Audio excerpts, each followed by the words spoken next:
Mateo, ang henyo. Credit to the author. 684 hanggang 71. Ang mga pangalan po na nandito ay galing sa mga name generator. Kung meron man pagkakatulad sa mga pangalan ng tao o lugar at pangyayari, ito ay tunay na hindi sinasadya. Sa anumang labanan sa soul domain, ang bawat domain ay nagbabanggaan para sa kataas-taasang kapangyarihan, dahil walang domain ang magpapahintulot sa isa pa na umiral sa parehong espasyo. Ito ay alinman sa isa o ang isa pa. Nang bumagsak ang sakop, bumagsak din ang kaluluwa. Ngunit, ngayon lang, ginamit ni Moyan ang apoy ng yin-yang upang hampasin ang clarity domain ni Xander. Hindi nakatagpo ang huli ng kapantay na puwersa at sa halip ay kinuha ang kapangyarihang iyon para sa kanyang sarili. Ito ang parehong epekto na ginamit ng Demon Transformation Art. Naalala ni Ethan ang mapait na karanasan sa Lightning Canyon. Kahit na ginamit niya ang asul na apoy para protektahan ang sarili, nauwi pa rin siya sa paghuhukay ng lilang kidlat sa kaibuturan niya.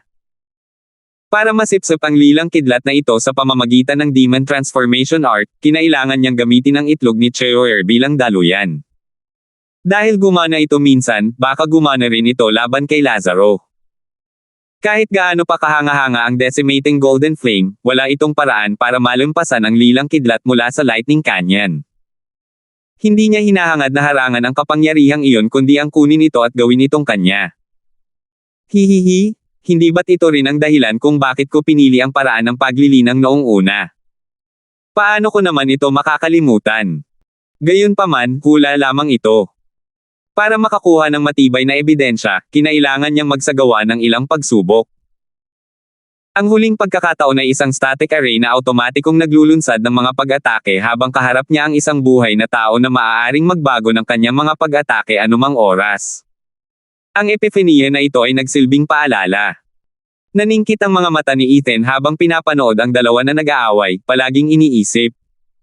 Bilog ng apoy ng yin-yang. Binago ni Moyan ang kanyang atake. Gamit ang isang Senadorius, dalawang nagliliyab na sawa, isang pula at isang asul, ang umikot sa clarity domain mula sa magkabilang panig.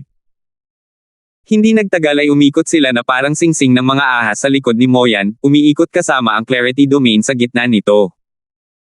Muling nagbago ang karatula ni Moyan, at ang nagliliyab na init ay pumailan lang sa isang malaking pader ng apoy, pababa palapit sa clarity domain. Makikita kung paano ito kinakain ng apoy ng yin-yang. Ang nagliliyab at tumatagos na apoy ay pinipilit ang nasasakupan na mapunta sa isang sulok. Mula sa labas, mukhang nilamon ng apoy ang buong teritoryo. Kumunat ang noo ni Xander at mabilis na gumawa ng mga senyales. Bumilis ang pag-ikot ng simbolo ng Taiji sa ilalim habang ang malalakas na espada ng hangin ay tumatama sa mga apoy ng yin-yang, dahilan para magkalat ang mga ito. Nagsikap si Moyan para patatagin ang apoy. Noon din, sinubukan ni Xander na makalusot, sumigaw, ang dakilang mundo ay may hawak ng lahat at mayroon ng lahat, world harmony. Whoosh! Ibinuka ni Xander ang kanyang mga braso. Gumuho ang clarity domain at ang mga pader ng apoy ay bumaha ng walang pigil, umabot kay Xander sa isang iglap at nilamon siya ng buo. Gayunpaman, ang simbolo ng Taiji sa ilalim ni Xander ay nagsimulang kumalat sa loob ng apoy, na sumasakop sa buong nasasakupan ni Moyan. Pinaikit ni Moyan ang kanyang mga mata, naiintindihan ang hinahanap ni Xander, at sumigaw. Masyadong kulang, huli na. Isang ugong ang tanging senyales ng nangyari. Nagsimulang magliwanag ang simbolo ng Taiji sa itim at puti habang umiikot ito.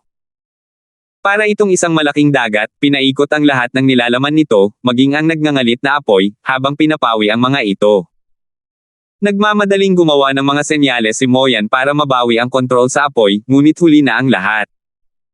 Ang buong flame domain niya ay nakuha na ng clarity domain at nawala na sa kanyang mga kamay. Habang nakatingin sa maliwanag na kalangitan sa itaas, umiling si Moyan at bumantong hininga. Ang bilog ng mga ahas sa likuran niya ay patuloy na umiikot, ngunit nawala ang sigla nito noong una. Kapatid na yan, hinayaan mo akong manalo. Ngumisi si Xander at ikinuyom ang kanyang mga kamay. Bumantong hininga si Moyan at umiling, talo pa rin ako.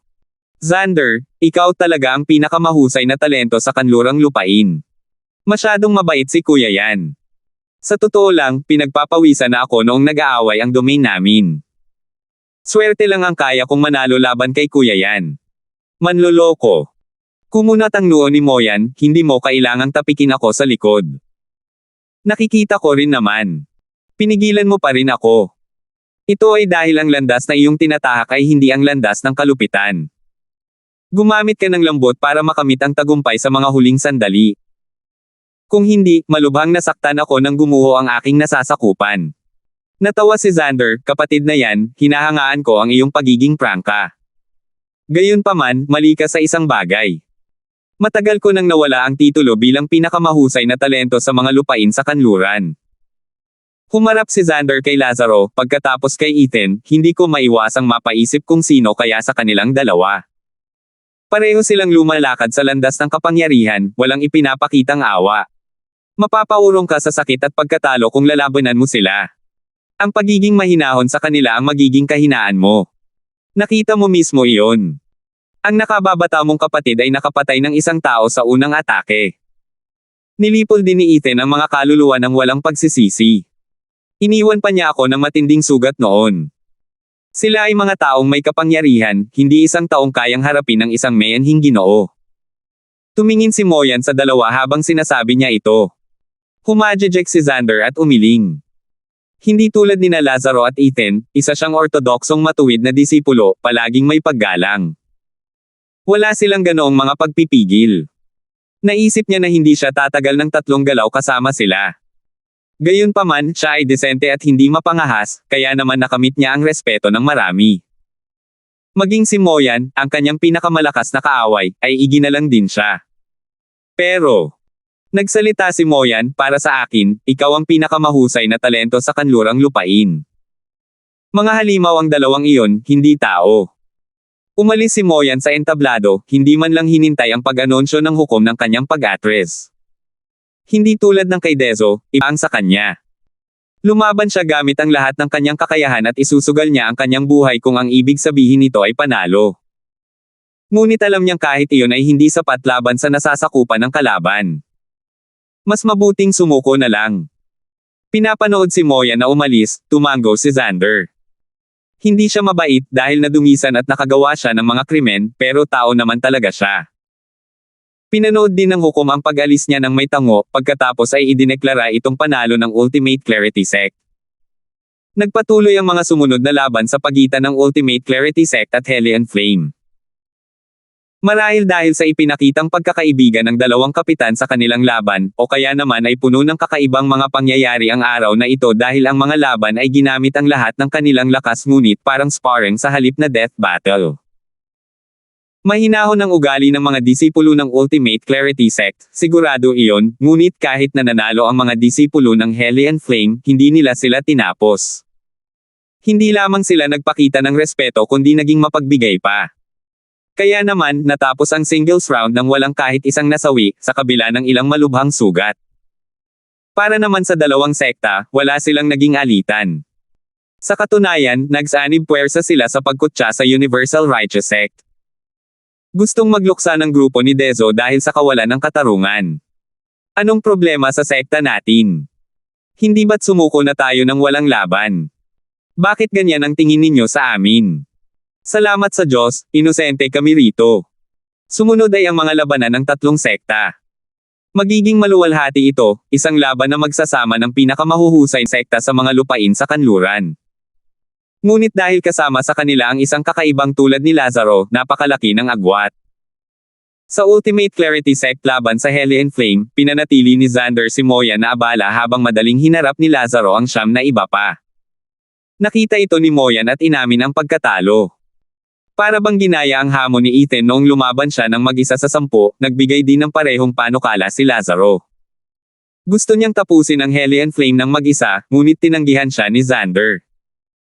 Hindi siya natatakot na baka magkamali si Lazaro, pero masisira ang respeto sa sarili ni Moyan. Kaya nauwi ito sa 2 laban sa 10. Pinapanatili siyang abala ni Xander habang inaasikaso ni Lazaro ang iba pa. Alam din ito ni Moyan, ngunit hindi siya natuwa. Alam niyang si Lazaro ay kasing takot ni Ethan, kung hindi man higit pa. Wala siyang paraan para talunin ang lalaki, kaya ang tanging magagawa niya ay pigilan ito. Kung tungkol naman sa ugali ng Universal Righteous Sect, hindi ito nabigong umayon sa inaasahan ng mga tao, sinusubukan pa ring iligtas ang kanilang lakas. Nang lumaban sa Ultimate Clarity Sect, sumuko sila pagkatapos ng ilang palitan ng salita habang ipinapakita ang kanilang kabaitan. Lalo lamang nitong ikinagalit si Xander. Malamang ay natalo na niya ng husto si Dezo ngayon kung hindi lang dahil sa mabait nitong ugali. Hindi masasabi ang pareho para kay Lazaro. Hindi nandito ang sekta namin para makipaglaro. Lumaban ka kung gusto mo. Kung hindi, umalis ka na rito. Kapag nagsimula kang maglaro, papatayin kita. Bago pa man makapagsalita si Dezo, pinaputokan ni Lazaro ang tatlong disipulo ng tatlong gininto ang apoy, na agad nilang ikinamatay. Pagsisisi ang nararamdaman ni Dezo ngayon. Kabilang ang tatlong iyon sa pinakamahuhusay sa kanyang koponan. Ngunit wala siyang ibang magawa dahil natatakot siya sa kapangyarihan ni Lazaro at ng Ultimate Clarity Sect. Sa susunod na laban kontra Heli and Flame, sumuko na ang Universal Righteous Sect bago pa man sila magsimula. Nasa Ultimate Clarity Sect si Lazaro, na kinuha ang tatlo sa kanyang pinakamahuhusay na tauhan, at ngayon ay nasa kanya na ang Heli and Flame, na gustong-gusto na silang sakupin. Natakot si Dezo na baka wala na siyang oras para ipahayag ang kanyang pagsuko. Ganito natapos ang yugto ng Superior 3 Sect sa loob lamang ng isang araw. Matindi ang laban ng Ultimate Clarity Sect at Heli and Flame, na nagtapos na magkabilang panig ay sugatan at pagod, habang ang Universal Righteous Sect ay nanatili sa halos lahat ng kanilang lakas batay lamang sa mga panlilinlang. Ang kanilang mga target ay ang mga baguhan, ang Demon Scheming Sect, at ang Sword God Sect. 685. Natapos na ang yugto ng Superior 3 Sects kung saan nauuna ang Ultimate Clarity Sect, pangalawa ang Heli and Flame, at pangatlo ang Universal Righteous Sect. Ang yugto ng hamon ng Superior 3 Sects ay magaganap 3 araw mula ngayon. Iyan lang ang para sa ngayon. Tumingin ang hurado sa paligid ng arena at kinawayan ang mga tao palayo bago siya umalis. Isinara rin ng 2 gatekeeper ang pinto ng dimensyon.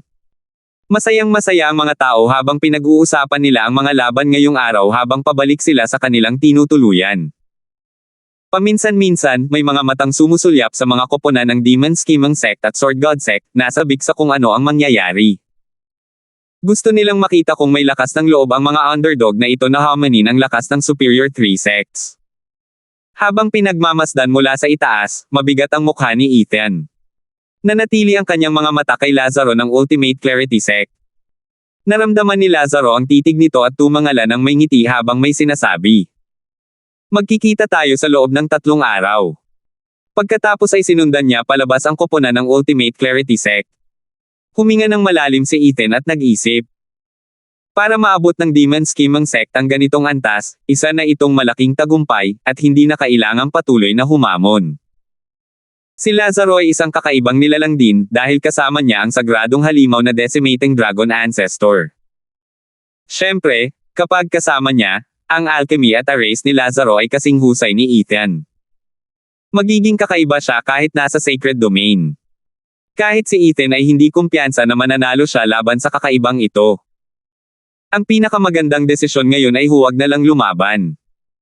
Gayunpaman, sa di malamang dahilan, umalangaw-ngaw ang kapangyarihan ng mga sagradong halimaw sa loob nila. Kumabog pa nga ang puso niya sa posibilidad ng isang laban. Kailangan niyang gawin ito. Ang pagtakas ngayon ay magdudulot lamang sa kanya ng pagsisisi. Bilang mga taong nagmana ng kapangyarihan ng mga sagradong halimaw, kailangan nilang malaman kung sino ang nasa itaas. Kumurap-kurap si Ethan at kumislap ang kanyang diwa sa pakikipaglaban, sa sobrang tuwa ay kumukulo ang kanyang dugo. Para bang noong nagtagpo ang 2 halimaw. Para bang ang tadhana mismo ang nagtutulak sa kanila na magkaribal. Nako, natatakot ba si Kuya Kindstone? Nagulat si Ethan sa boses, lumingon at nakita si Welten na nakatayo sa likuran niya. Tinaas ni Ethan ang kilay, saan ako magmumukhang natatakot para sa iyo? Tumingin ulit si Welten sa kanya at ngumiti, pasensya na, nakita ko lang si Kuya Kindstone na nanginginig at akala ko natatakot ka sa maliit na halimaw ng Ultimate Clarity Sect. Ngayon nakikita ko na hindi takot ang nararamdaman ni Kuya Kindstone kundi excitement. Hahaha, maganda iyan. Ano man ang resulta, ang pagharap sa isang tunay na eksperto ay kapalaran ng isang tao. Malaking tulong ito sa pag-unawa sa landas ng isang tao. Hindi tulad natin, natatakot ako na kailangan nating itigil ang labanan dito. Nakakahiya. Tiningnan siya ni Ethan ng kakaiba at kumunat ang noo, ikaw ang pinuno ng mga sekta sa gitnang 3 pangkat. Sa mga single. Alam mo na kung bakit. Kahit na naging mahinahon ka noong mga panahong iyon, ang aming mga kaluluwa ay malubhang nasugatan. Kahit na gumamit ng ilang mga pildores ng himala, kakailanganin pa rin namin ng higit sa 1 taon para gumaling, umiling si Welten ng may mapait na ngiti, medyo hindi pa rin nasiyahan sa resulta. Alam ni Ethan na gusto rin nilang hamanin ang mga sekta ng Superior 3, ngunit ibinigay na nila ang lahat sa yugto ng hamon ng Middle 3 sects at nasugatan ng husto. Wala silang maihain laban sa mga sekta ng Superior 3. Nang makita ang kanilang dakilang kapangyarihan, handa na silang hamanin ang nakatataas na 3 sekta. Ngunit bago pa man nila magawa, alam nilang kailangan na nilang umatras, kaya't nadismaya sila. Gayunpaman, hindi sila nag-iwas na sumubok ng todo sa hamon ng gitnang 3 sekta. Nagbanggaan ang kanilang target at mga prinsipyo, at kahanga-hanga ang pagiging tapat sa kanilang espada. Bumantong hininga si Ethan, nakakahiya talaga para sa Sword God sect. Hahaha, walang masama doon dahil natalo tayo sa isang diretsong laban. Tinatanggap natin ang pagkatalo at alam nating hindi tayo sapat na malakas. Tumawa si Welten, pagkatapos ay tumingin sa mata ni Ethan, kapatid na Kindstone, wala pang nakaakyat sa posisyon ng Superior 3 sect sa loob ng libu-libong taon. Hindi na natin sila kayang linlangan. Nasa inyo na ngayon. Hahaha, pumunta lang ako para palakasin ang loob ninyo at huwag manghina sa kabila ng kapangyarihan ni Lazaro. Sa pagbaba ninyo sa pwesto, mas mahihirapan lang kayong maabot ang inyong layunin sa hinaharap. Mga magsasaka, sa mga lupang ito kung saan nila hinahabol ang Dao, dapat gawin ang bawat hakbang ng walang pag-aalinlangan. Ngumiti si Ethan at tumango ng tame time, salamat sa mga salita ng karunungan. Sigurado akong mas alam ito ni Kuya Kindstone kaysa sa akin. Pumunta lang ako para makipag-usap, hahaha. Siguro hindi na kailangan. Kumaway si Welten at umalis ng nakangiti. Nang makita ang magalang na figure ay napaalis, napangiti si Ethan. Alam niyang hinamon ni Lazaro si Ethan kaya lumapit siya rito para palakasin ang loob. Bagamat hindi kinakailangan, maganda pa rin ang pakiramdam ni Ethan dahil dito. Bagamat wala rin siyang gaanong tiwala sa kanyang tagumpay. Whoosh! Maya-maya lang, isang itim na figure ang sumulpot sa harap niya at dinala palayo ng hindi man lang nagawang lumaban. Nang muli siyang mapabagsak, natagpuan niya ang sarili na nakaharap ang pinakamahusay sa kanlurang lupain, si Septimus. Sa pagkakataong ito, mayroon siyang seryosong madilim at galit na hitsura. Nanigas ang puso ni Ethan, at tumulo ang pawis mula sa kanyang anit. Ano ba to? Imposibleng malaman niya na ako ang kumuha ng sagradong sandata. Hindi siya pwedeng nandito para dyan. Dahil sa labis na kawalan ng kakayahan laban kay Septimus, ang puso ni Ethan ay napuno ng pagkabalisa. Ang pagpatay sa kanya ay parang pagpatay ng manok. Isang iglap lang ay sapat na. Nagiging balisa na si Ethan, ngunit nagawa pa rin niyang manatiling kalmado habang nagtatanong, Senyor, bakit ikaw na naman? Bakit mo ako nahuli ngayon? Paglingon niya sa paligid, nadatnan niya ang kanyang sarili na napapaligiran ng mga puno at damo, napakapayapa at tahimik. Napakagandang gawin para sa pagpatay at pagnanakaw. Lalong natense si Ethan habang pilit na ngumiti. Senyor, bakit mo ako bigla ang inilayo? May nasaktan ba ako kay Senyor? Hindi, ang 2 kot na iyon ang nagtatakip sa kaharian. Hinampis ni Septimus ang kanyang binti, nagalit ngunit sa huli ay umiling na lamang.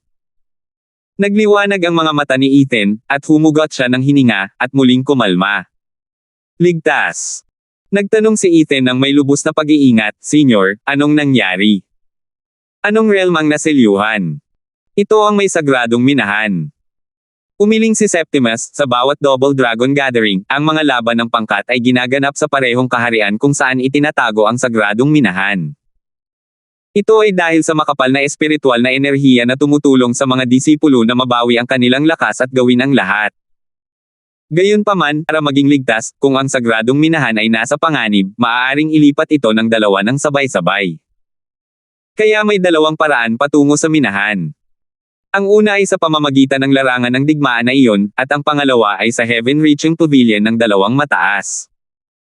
Plano kong palihim na pumasok sa Heaven-Reaching Pavilion habang ang dalawa ay nakatuon sa mga laban ng mga sekta, pagkatapos ay kunin ang Atlas Sword. Hindi ko naisip na naselyuhan din pala ang daan ng Heaven-Reaching Pavilion. Dahil dito, ang tanging paraan ko lang para makapasok ay sa pamamagitan ng larangan ng digmaan. Pero sa dami ng tao, agad akong matutuklasan ng mga nakatataas. Magiging imposible ang pagkuha ng Atlas Sword. Nang makita siyang bumantong hininga, naunawaan ni Ethan ang kanyang kalagayan at mas nakahinga ng maluwag. Kaya hindi man lang nakapasok ang lalaking ito. Wala itong kinalaman sa akin. Nagtago si Ethan ng isang tusong ngiti habang nagtatanong, "Senyor, dapat kang humanap ng paraan para makapasok, hindi pumunta sa akin.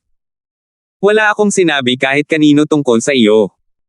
At dahil napakaganda ng aking pagpapakita na natatakpan ng araw at mga bituin, lahat ay maghihintay sa aking pagsikat 3 araw mula ngayon.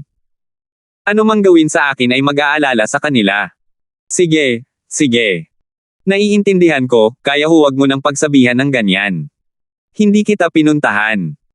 Hindi pa tapos ang pagyayabang ni Ethan, pero pinutol siya ni Septimus. Nako, bukas ang kaharian habang nagaganap ang Double Dragon Gathering. Kapag nakalampas na ito, muling isasarado ito ng 2 kot. Sila lang ang makakapag-alis ng selyo para hindi makapasok ang sinuman. Kailangan kong kumilos ng mabilis. Kaya naisip kita. Dadalhin mo ako sa loob ng harapan ng lahat. Ako. Nagulat si Ethan at umiling, "Hindi pwede, hindi. Paano kita dadalhin? Sa edad mo, wala kang kamukha sa mga disipulo natin. Kahit baguhin mo pa ang hitsura mo gamit ang isang tableta, hindi mo pa rin maitatago ang luma, sira-sira, at mabahong aura na yan. Sus Mariosep. Ikaw ang bastos." Napabalikwa si Septimus, saka sinabing, "Naisip ko na iyan, at imposibleng mangyari iyon." Matalas ang mga mata ng 2 kot. Sa pagbabago pa lang ng tingin, imposibleng lokohin sila. Malalaman na nila kung sino ka sa pamamagitan ng aura mo. Kaya gusto kong makapasok doon sa pamamagitan ng storage ring mo. 686. Ano? Gulat na gulat, ikinumpas ni Ethan ang kanyang mga kamay bilang pagtanggi, "Hindi pwede. Hindi. Ang singsing ko ay puro gamit lang at walang buhay. Malalaman pa rin nila kahit bigmoyin ako ng singsing na pangimbak. Bakit ko naman bigla papalitan ang singsing ko? Napakaraming bagay na maaaring magkamali." Walang tigil na umiling si Ethan, ayaw niyang makialam sa baliw na planong ito. Binigyan ko na ng mapa ang matandang kot na ito. At dahil isa itong item, kahit makuha pa ito ng Double Dragon Manor, hindi ako makakarating doon. Maliban na lang kung si Septimus ang magsasalita. Pero ganoon ba kadaling hulihin ang pinakamasarap sa kanlurang lupain? Pakiusap. Kaya tinulungan siya ni Ethan ng walang pag-aalala at inalis siya sa pagkakayakap sa kanya dahil hawak niya rin ang parehong mahalagang pag-aari. Pero ngayon, ibang-iba na ito. Kapag natlasan ito ng Double Dragon Manor, mawawala sa kanya ang lahat. Wala namang saysay na isugol ito ng walang kabuluhan. Kaya ginawa ni Ethan ang lahat para mailayo ang matandang ulilang ito. Mas mabuti sana kung hindi na sila muling nag-usap. Naku, bata, bilang isang pinuno ng pangkat, kahit nagaling ka sa isang sekta na nasa ilalim ng 3 antas, sino ang maniniwala na mayroon kang ganoon kaliit na singsing sa imbakan? Ano ang palagay mo sa akin, isang 3 taong gulang na bata? Walang maniniwala sa iyo. Biglang naunawaan ni Septimus ang kanyang plano, "Gusto mo bang tumakas? Huli na para dyan." Bumantong hininga si Ethan, "Senyor, hindi mo alam ito, pero isa lamang akong simpleng manggagawa sa sekta." Tama si Wei Xiong na iyon mula sa Beast Taming Sect. Nilabanan niya ang lahat ng ating mga elite, at dahil wala nang mas magandang pagpipilian, kami, mula sa Labor Office, ay kinailangang makialam. Lahat tayo ay manggagawa, kaya wala tayong magagawa. Isang grupo lamang ng mga manggagawa ang nagpunas ng sahig kasama ang mga elite ng gitnang 3 sekta at mga elite ng mababang 3 sekta. Subukan mong ibalita ito sa mundo. Tingnan mo kung ano ang magiging reaksyon ng ibang mga disipulo. Naging mapang-uyam ang mukha ni Septimus, "Nako, kasabwat mo na ako. Kaya wala ka ng ibang magagawa kundi tulungan ako. Kapag nakuha ko na ang sagradong espada at umalis, hindi na kita isasali." Pero kung ayaw mo akong tulungan, kapag nakuha ko na ang espada, sasabihin ko sa lahat ng nagbigay sa akin ng mapang iyon, salamat pa nga para dyan, hahaha. Ang ngiti ni Septimus ay puro kasamaan. Kumunat ang noo ni Ethan, at bumantong hininga bago tumango. Mukhang wala na akong masyadong pagpipilian. Naiipit na talaga ako sa'yo. Hahaha, mas mabuti na yan. Hindi naman siguro na sayang ang regalo ko. Tumawa si Septimus. Kumunat ang noo ni Ethan, Senior, kung kukunin kita, paano ka makakawala? Sa pagkakataong ito, hindi madali ang kalaban at wala siyang oras para mag-isip ng ibang bagay o makipaglaro sa kanila. Tapos may mga monitoring array sa lahat ng dako. Kapag lumabas ka na, malalantad ka na. Hihihi, huwag kang mag-alala. Dahil sa mga sinabi mo noong nakaraan, nakahanap ako ng paraan. Gagawa tayo ng paraan para makaiwas. Lalaban ka ng todo sa mga labanan at, sa gitna ng kaguluhan, gamitin ang unang pagkakataon na makukuha mo para ihagis ang singsing sa blind spot ng monitoring array. Pagkatapos ay aakitin mo lang sila palayo. Kapag nakuha mo na ang atensyon ng lahat, aalis na lang ako at pupunta sa sagradong minahan. Mawala sa paningin, wala sa isip. Nanginig ang noo ni Ethan at tumango. Hindi ba't ganoon din ang galaw na ginamit niya? Pero, dahil gumana ito minsan, dapat ay gumana ulit ito. Pero, nag-isip si Ethan, at seryosong tumingin, Sir, dapat mong malaman na natalo ko si Moyan noon. Madaling pakisamahan ang mga disipulo ng siyam na sekta, maliban sa isa. Ang ibig mong sabihin ay si Lazaro. Nahulaan na ni Septimus ang gusto niyang sabihin. Tumango si Ethan, Senior, higit pa sa inaasahan ko si Lazaro at pinaparamdam pa niya sa akin na nagkukulang ako. Kung ihahagis ko ng masyadong maaga ang singsing, tiyak na kakaiba ito para sa mga mayabang. Kapag nakalaban ko lang si Lazaro, saka lang magmumukhang aksidente ang paghagis ko. Nagdadahilan ka na naman, di ba? Ang tuso mo talaga. Nagliwanag ang mga mata ni Septimus. Sa katunayan, alam na niya na sa Double Dragon Manor, ang mga kilos ng sinuman ay nasa ilalim ng masusing pagsisiyasat ng Exalted Double Dragons. Kahit alam din niya na ang isang simpleng paghagis ng singsing ay maaaring magdulot ng hinala, hindi iyon sapat para ihinto ang laban at imbestigahan. Hindi naman sila ganoon ka-paranoid. Saka lamang nila ito susuriin kapag naaga na ang Atlas Sword. Gayunpaman, milya-milya ang layo ni Septimus sa oras na iyon, kaya't walang malay si Ethan. Mula sa simula, ang tanging naisip ni Septimus ay kung paano aalis dala ang espada at wala nang iba, kahit ang nangyari kay Ethan pagkatapos. Kung hindi niya ginawa, hindi ibig sabihin noon ay hindi rin kaya ni Ethan. Ang ikinagulat ni Septimus ay kung paano nakaisip ng plano ang batang ito sa maikling panahon na ito. Alam nilang dalawa na may kanya-kanyang plano ang bawat isa, ngunit wala ni isa sa kanila ang nagsalita. Medyo nakaramdam ng guilt si Septimus nang matuklasan niyang gusto niya itong itakwil kapag natapos na niya ito.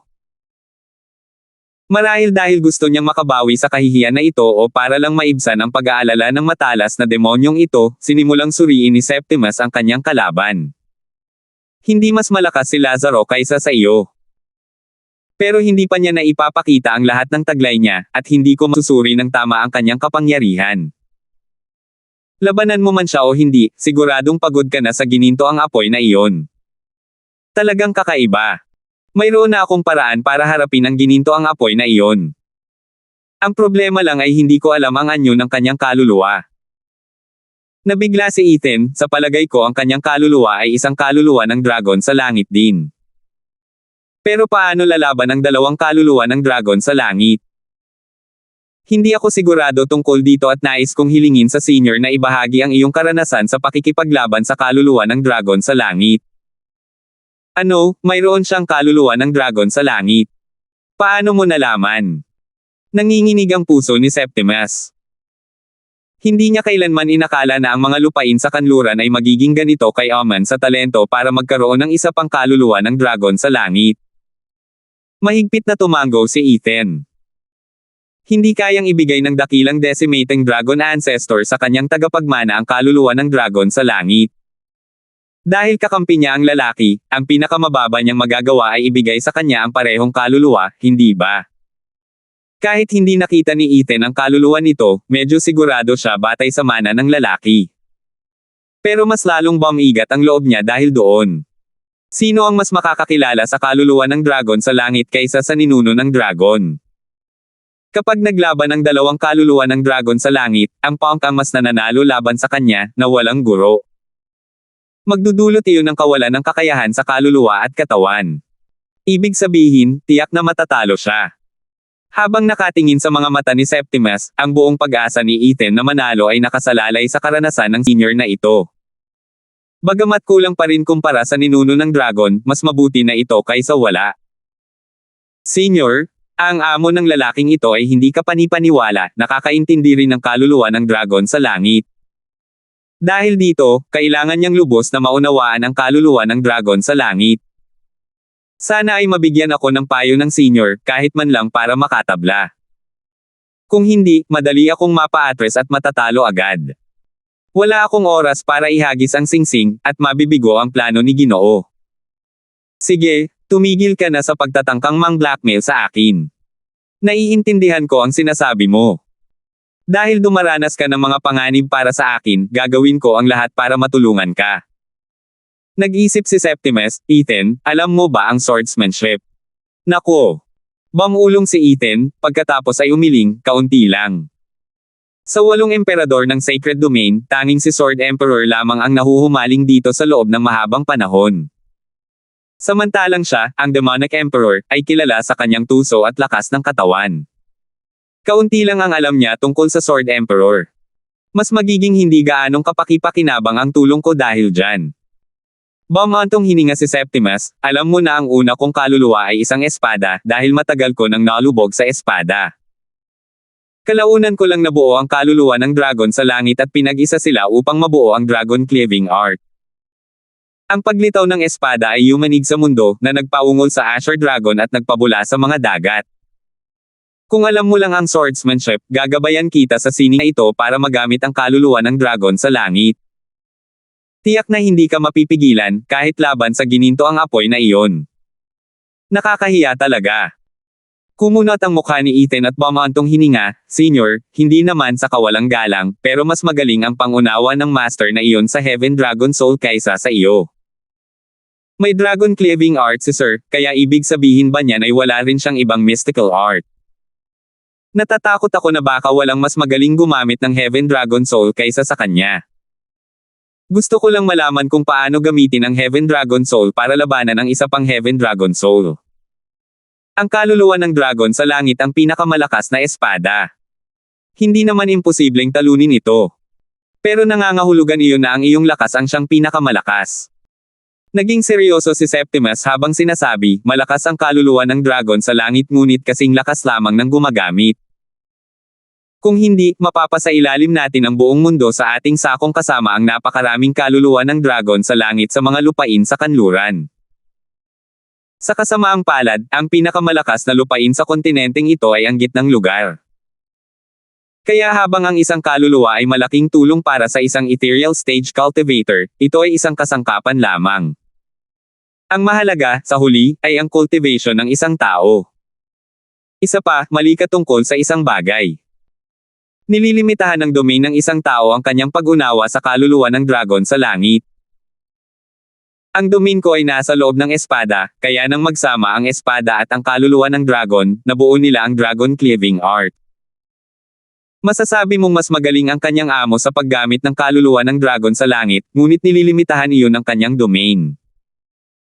Maaaring hindi niya nauunawaan ang isang espada na pinagsama sa kaluluwa ng dragon tulad ng sa akin. Lahat ay tungkol sa perspektibo. Iba't ibang conclusion at gamit ang maaaring maabot ng iba't ibang tao na may hawak ng parehong bagay. Walang mas magaling dito. Ethan, alam kong matalino ka, puno ng mga mapanlikhang galaw. Kung mapagsasama mo lang ang lahat ng kapangyarihan mo sa kaluluwa ng dragon, maaaring hindi ito kasing baba ng pag-unawa ng senior na iyon sa kaluluwa ng dragon.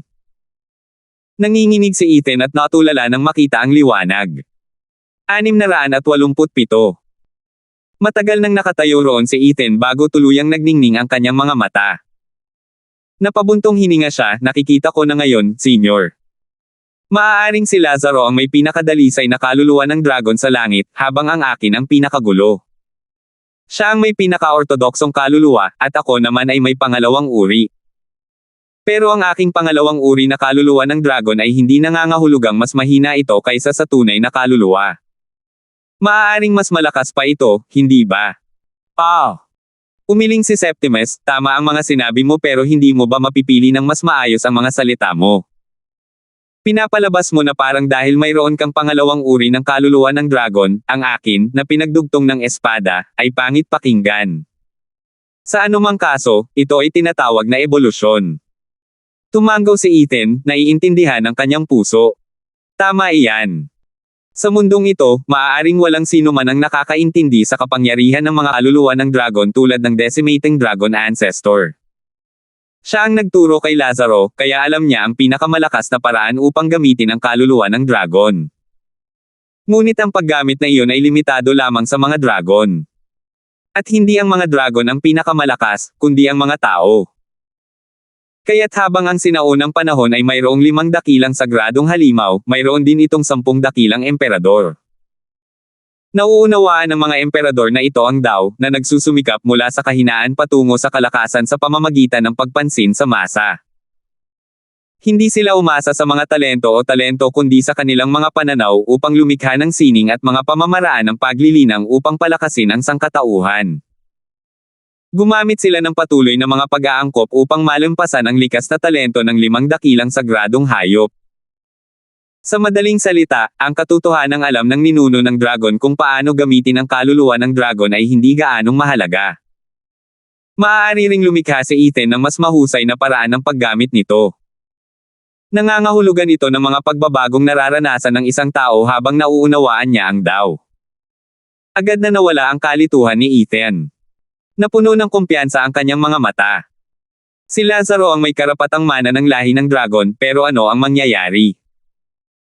Mayroon siyang lahat ng uri ng kapangyarihang hinalo sa kaluluwa ng dragon na ito, at gagamitin niya ang lahat ng ito para lumikha ng mas mahusay, mas malakas kaysa sa nararapat na mana. Ang kaisipang ito ay pumuno sa diwa ni Ethan. Hindi na siya makapaghintay na labanan ang lalaking iyon.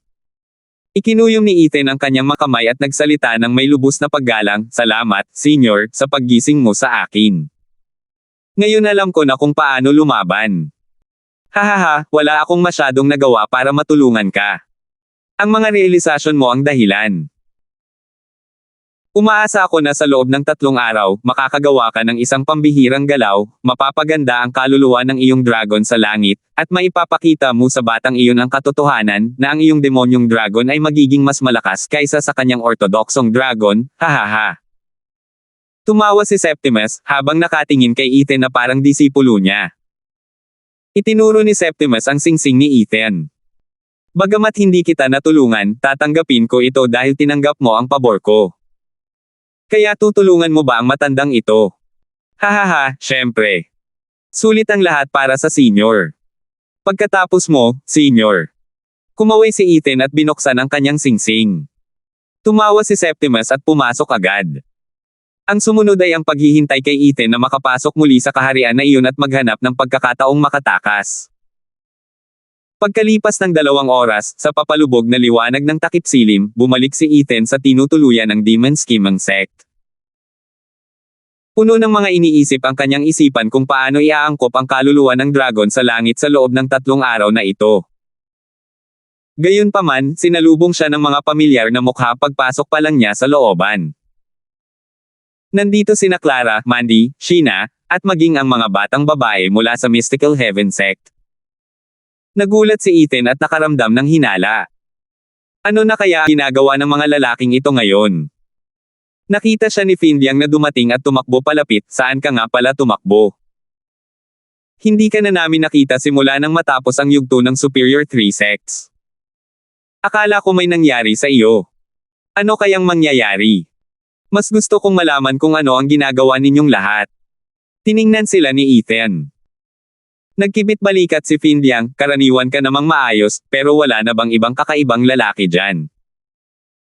Natatakot ako na baka sumabog ang galit ninyong dalawa, mga baliw, sa pakikipaglaban na alam ng Diyos kung saan."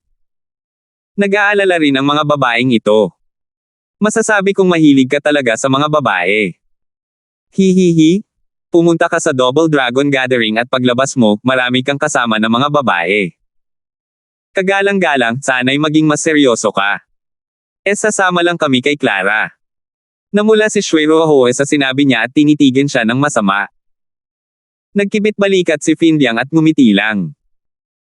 Si Clara ay larawan ng katahimikan sa buong panunukso na may bahagyang ngiti sa kanyang mukha. Hindi normal si Lazaro at maaaring mas malakas pa sa iyo. Lalabanan mo pa rin ba siya? Siyempre, iyon ang mas dahilan kung bakit kailangan kong lumaban. Bumantong hininga si Ethan habang nakatingin kay Clara, naniniwala ka bang mananalo ako? Tinitigan siya ni Clara ng malalim at ngumiti, siyempre naman. Talaga. Kahit ako, hindi ko akalain na kaya ko. Tiningnan siya ni Ethan ng kakaiba, sa totoo lang, wala akong kahit kaunting kumpiyansa sa laban na ito. Tiyak na matatalo ako. Humajejek si Clara, ano ito? Nawala ng tiwala sa sarili ang dakilang Stuart Kinestone kahit kailan. Naalala ni Ethan ang kakilakilabot na gininto ang apoy at ang kaluluwa ng ortodoksong dragon sa langit. Pagkatapos ay naisip niya kung paano ito talunin at kung gagana ito, at naging seryoso ang kanyang mukha. Gusto mo ba talagang lumaban? Mula sa kaibuturan ng iyong puso, tanong ni Clara. Tumango si Ethan, kahit nawala ng pag-asa, kailangan kong malampasan ang balakid na ito. Kailangan kong lumaban. Ito ang tadhana. Kung gayon, mananalo ka. Ngumiti si Clara. Nagulat si Ethan at hindi alam kung paano sisigot. Humarap si Clara sa iba, tara na. Kailangan niya ng oras para makapaghanda. Mas mabuting huwag natin siyang istorbohin. Hindi na muling tumingin si Clara kay Ethan, at dahan-daang umalis. Mukhang nalilito ang mga babae. Aalis ka ng ganoon lang. Halos hindi ka nagsasalita. Pagkikita natin pagkatapos ng napakatagal na panahon, dapat mas maging malapit na tayo kaysa dati. Lalong natigilan sina Mandy at Sheena. Kasama nila si Clara para matuto mula sa kanya kung paano mapalapit kay Ethan. Pero base sa kanilang nakita, wala ni isang bahid ng pagiging palakaibigan sa kanilang pag-uusap. Nakatayo lang din doon si Ethan, pinapanood ang pag-alis ni Clara. Hindi siya nagsalita para pigilan o habulin ito. Na parang platonic lang ang dalawa, lahat ay gumagawa ng kahit ano. Sinugod siya ni Mandy, Sister Clara, iyon lang ba ang itatanong mo rito? Kung lalaban ba siya? Gaano ba kayo kalapit? Walang nangyayari. Ngumiti si Clara, gusto ko lang malaman kung ano ang gusto niyang gawin para masuportahan ko siya. Wala nang ibang mahalaga. Nagpalitan ng tingin ang mga babae, nakakaramdam ng pagkalito. Paanong hindi naman mahalaga? Ang pinakamababa mo lang magagawa ay bigyan siya ng ilang mga salita ng paghihikayat. Ipaalam mo sa kanya ang iyong nararamdaman. Tanging si Sheena lamang ang nanatiling nag-isip. Pagkatapos ay sinabi niya, Sister Clara, dahil kahit si Stuart Kinestone ay hindi sigurado na mananalo, bakit ka siguradong mananalo siya? Hindi ba't halata naman? Dahil seryoso siya sa pakikipaglaban, mananalo siya. Kahit hindi siya mismo naniniwala ako ng walang kahit kaunting pag-aalinlangan. Dahil ano man ang talagang gusto niyang gawin, nagtitiwala akong magtatagumpay siya. Ngumiti si Clara habang sinasabi ito. Medyo naiintindihan naman ito ng mga babae. Si Clara ang pinakamalaking suporta ni Ethan, palaging naniniwala sa kanya. Marahil ito ang pinakamahusay na uri ng paghihikayat. Maaaring hindi sila magsalita, ngunit malinaw ang kanilang mga intensyon. Ito ay pagkakaunawaan ng bawat isa. Maaaring hindi aminin ng dalawa, ngunit nakikita ng mga dalaga na isa itong ibang uri ng pag-ibig, sa hanay lamang ng mga kabiyak. Bumalik na si Ethan, at nakaalis na ang mga babae, at nakatayo lang ito roon at naguguluhan. Napakagaling ng babaeng ito sa pagbasa ng mga tao kaya naiinis ako. Napaka-perpekto niya talaga sa mga kilos niya, mas naiintindihan pa niya ako kaysa sa sarili ko. Ethan, sabi niya naghahanda ka na para sa laban. Totoo ba yan? Napakaraming beses ka nang lumaban sa Double Dragon Manor, pero kahit minsan ay hindi ka pa nakapaghanda. Pagdating sa laban, umiwas ka, ayaw mo. Sa pagkakataong ito, magiging napakahirap para sa atin na manalo. Kaya naghahanda ka na ba? Talaga bang lalabanan mo ang kakatwang yan, Lazaro? Tiningnan siya ni Finliang sa mata at bumaantong hininga, kung iiwan mo na ang iba, nakikita kong hindi siya normal. Pinapayuhan kita na huwag mong labanan ang Ultimate Clarity Sect at sasayangin mo lang ang mga tao ng walang kabuluhan. Kumislap ang mga mata ni Ethan at umiling, hindi ako lumaban dati dahil hindi ko gusto. Masyado lang mahina ang mga taong iyon. Pero sa pagkakataong ito, kailangan kong lumaban habang nakataya ang buhay ko. Kung actress ako ngayon, magiging katulad na lang ng sinabi ni Welton.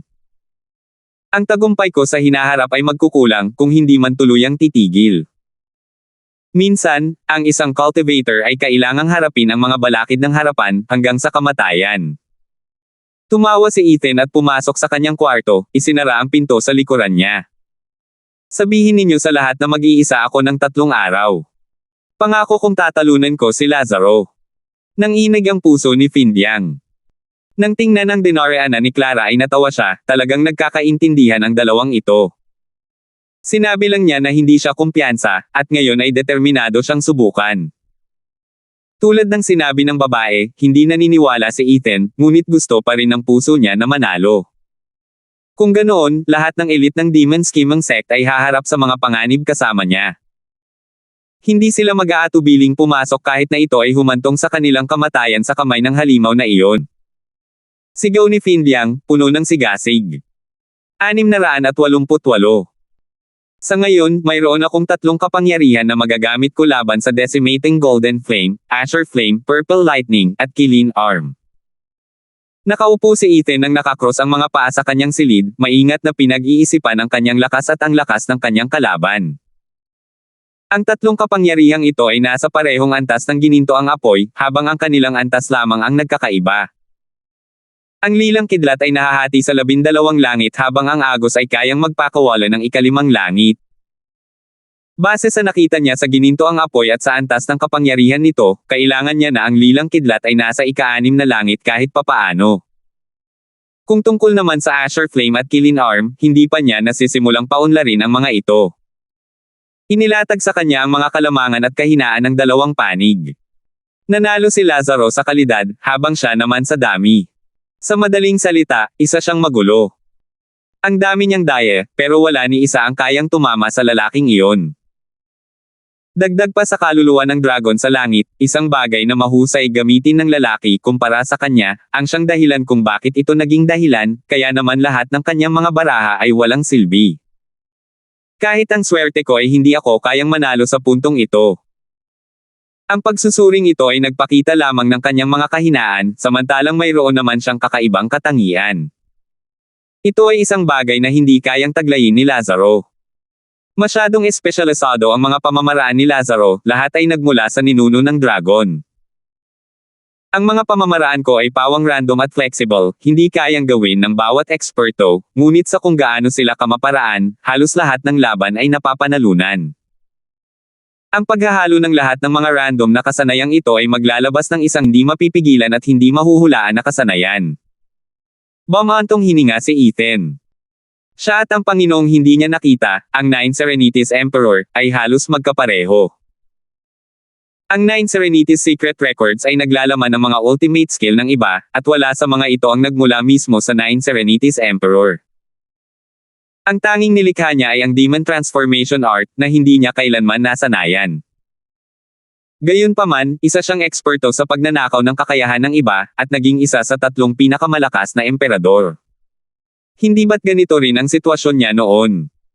Isang dalubhasa sa lahat ng uri ng kalakalan. Gayunpaman, sa pagsunod sa mga yapot ng kanyang Panginoon, naniniwala siyang ang pagsasama-sama ng lahat ng mga ultimate skill na ito ay higit pa sa sapat upang harapin ang Orthodox Dragon Soul ni Lazaro. Kahit ang isang taong may pinaghalong lahi tulad natin ay kayang tumayo ng matapang. Teka, hindi ba ako sumusobra na rito? Kahit hindi pa ako nakatanggap ng mga turong Orthodox sa tanang buhay ko, hindi ibig sabihin noon ay dapat ko nang sabihing magkahalong tao ang sarili ko. Wala akong respeto sa sarili. Star Reader, ang salita rito ay may iba't ibang kahulugan tulad ng halo-halong lahi, bastardo, half-breed, sub. Nanginginig ang mukha ni Ethan at agad na inalis ang pag-iisip na siya ay isang halo-halong kalokohan. Kumalma siya at itinoon ang kanyang mga pandama sa loob upang pagsamahin ang lahat ng kanyang nalalaman. Sa isip ni Ethan, nakapikit ang malaking dragon, habang ang isang bahaghari ng mga kulay ay humahampa sa mga kaliskis nito. Ngunit pagkatapos ay nagsimulang maglaho ang liwanag nang lumitaw ang isang maliit na butil ng asul na apoy sa noo ng dragon. Ilang sandali pa, isang lilang kislap ang dumampi sa katawan nito, pumuputok. Sumunod ay dumating ang ilang pulang liwanag sa katawan ng dragon. Minsan, mayroon pang ang isang itim na bagay na gumagapang sa buong katawan nito, na agad na nilalamon ito. Sa ganitong paraan, sinuri ni Ethan kung paano pinakamahusay na gamitin ang kanyang kaluluwa ng dragon sa langit. Kasabay nito, si Lazaro ay nakakrus din ang mga paa sa looban ng Ultimate Clarity Sect habang ang init na namumuo sa paligid niya ay lalong lumalakas. Sa kanyang isipan, isang gininto ang dagat ng apoy ang tinatahak ng isang malaking dragon na may nagliliyab at mabangis na mga mata. Humph! Ang dragon ay isang napakabangis na nilalang, matigas at malakas. Walang sino man sa mundo ang mas nakakaalam tungkol sa kanila kaysa sa aking Panginoon. Ang kaluluwa ng isang dragon sa langit ay hindi kayang tapatan ng aking decimating golden flame upang mailabas ang buong potensyal nito. Si Ethan, ang iyong kaluluwa ng isang dragon sa langit, ay maaari lamang magpakita ng halos 20% ng kanyang kapangyarihan. Makikita mo na tama ako. May masamang ngiti, bulong ni Lazaro sa sarili, puno ng kumpiyansa. Halos nakikita na niya ang sarili na mananalo sa laban na ito. Sa labas, dumaan si Xander sa kanyang pinto at umiling habang nakatingin sa nakasarang pinto. Sa tabi niya ay isa pang disipulo ng Ultimate Clarity Sect na puno ng kuryosidad. Ang nakababatang kapatid ay laging relax. Bakit siya biglang nag-iisa? Nababaliw na ba ang mundo? Hahaha, ganoon ang mangyayari kapag nakaharap niya ang kanyang nakatakdang kalaban. Ganoon din ako kung ako sa kanya. Humagalpak ng tawa si Xander at sinabing, "Tara na at huwag na natin siyang gambalain." Pagkalipas ng 3 araw, mas mahalaga ang labanan kaysa sa atin. Kung inisin natin siya, magagalit siya ng husto at isusumpa ka niya. Nagulat ang isa pang lalaki at sinugod si Xander habang iniisip ang kakila-kilabot na kapangyarihan ni Lazaro, kung guluhin natin siya, bakit niya ako ipaparamdam? Bakit pa? Ako ang nakatatandang kapatid niya at kaibigan din niya, hahaha, tumawa si Xander na parang natural lang. Pagkatapos ay umiling ang disipulo na may mapait na ngiti. Ang maliit na halimaw na ito ay nagmamalasakit lamang sa kanyang nakatatandang kapatid. Samantala, sa Universal Righteous Sect, naghahanda na si Dezo para sa yugto ng hamon 3 araw mula ngayon, mga junior, 3 araw mula ngayon, ang pinakamalakas na 10 miyembro ng Sword God Sect ay nagtamo ng matinding pinsala sa kaluluwa. Hindi sila banta. Ang pinaka-importante ay ang Demon Scheming Sect, lalo na si Ethan. Lahat ay nasa ating mga kamay kung matatalo natin ang halimaw na ito. Pero senior brother, mayroon siyang kaluluwa ng dragon sa langit tulad ng mga mataas. May kahangahangang plano ba ang senior brother para pigilan ang sakit ng ulong ito? Reklamo ng isang disipulo. Kumunot ang noo ni Dezo at biglang nagsalita, "Relax ka lang, may plano na ako." Ang kaluluwa ng dragon sa langit ay kahanga-hanga, pero isa lamang siyang kaluluwa ng halimaw. Kahit nakakaiba siya, nag-iisa lang siya, at maaari natin itong hulihin. Plano kong gamitin ang Soul Chain Array para i-lock ito sa lugar. Ang Soul Chain Array. Napasigaw ang lahat sa gulat, habang nahihirapang tumingin sa isa't isa. Kinabahan ng isang disipulo, senior brother, kayang pigilan ng Soul Chain Array ang mga halimaw, pero ilalagay nito sa panganib ang ating buhay, gagamitin ang ating mga kaluluwa bilang mga kadena. Isang maling galaw lang at makakawala siya sa hanay, sisirain ang ating mga kaluluwa. Hindi ito laban hanggang kamatayan. Hindi natin kaya. Duwag. Gayunpaman, tinitigan ni Dezo ang nagsasalita at isinumpa, "Humph, nakalimutan na ba ninyong lahat kung sino kami? Kami ay mga disipulo ng Universal Righteous Sect. Sa panahong ang Ultimate Clarity Sect at iba pang matuwid na sekta ay hindi sumusunod sa hustisya at kasabuatang demonyo, kami lamang ang nagpapahalaga sa katwiran. Nasa amin lamang ang pagpapanatili nito. Kung hindi namin mapipigilan ang Demon Scheming Sect dito mismo, isang bagay na hindi maisip na kapahamakan ang mangyayari. Ang tatlong sekta ng mga nakatataas na lupain sa kanluran ay magkakaroon ng dalawang pag-aari ng mga demonyo. O Diyos ko, ito ang plano ng mga demonyo para sakupin ang mga lupain sa kanluran. Paano natin hahayaang mangyari iyon? Nagsalita si Dezo ng may sigla at kasigasigen, sinaway ang mga disipulo ng may matuwid na galit. Yumuko ang disipulong nagsalita, ngunit kahit na ipagsapalaran natin ang ating mga buhay, mapipigilan pa rin ba natin siya? Oo. Hindi ba't sinabi ko na sa iyo na ang kasamaan ay hindi kailanman mananalo sa mabuti? Hanggat ako, si Dezo, ay nakatayo, aagawin natin ang tagumpay. Ikinumpas ni Dezo ang kanyang mga kamao at ang tuwid na mukha nito ay nagbigay inspirasyon sa kanya ng kumpiyansa sa tagumpay. Para bang nakakahawa ang kanyang saloobin, itinaas ng ibang mga disipulo ang kanilang mga kamao at sumigaw, katwiran ng ating mananaig. Ang kabutihan ng mananalo. Lumakas ang dumadagandong na dagandong habang pinupuno sila nito ng matinding pagkauhaw sa labanan. Ganito, naghanda ang bawat sekta para sa huling yugto. Ang ilan ay para mapanatili ang kanilang katayuan, ang ilan naman ay para kunin ang katayuan ng iba. At ang ilan ay para lang sa kilig ng labanan. Langit-ngit. Pagkalipas ng 3 araw, lumabas si Ethan mula sa kanyang silid sa harap ng mga seryosong mukha ng kanyang koponan. Matalas ang kanyang mga mata, malakas ang kanyang aura, at ipinakita pa nito na nakapasok na siya sa ika-4 na patong ng Radiant Stage.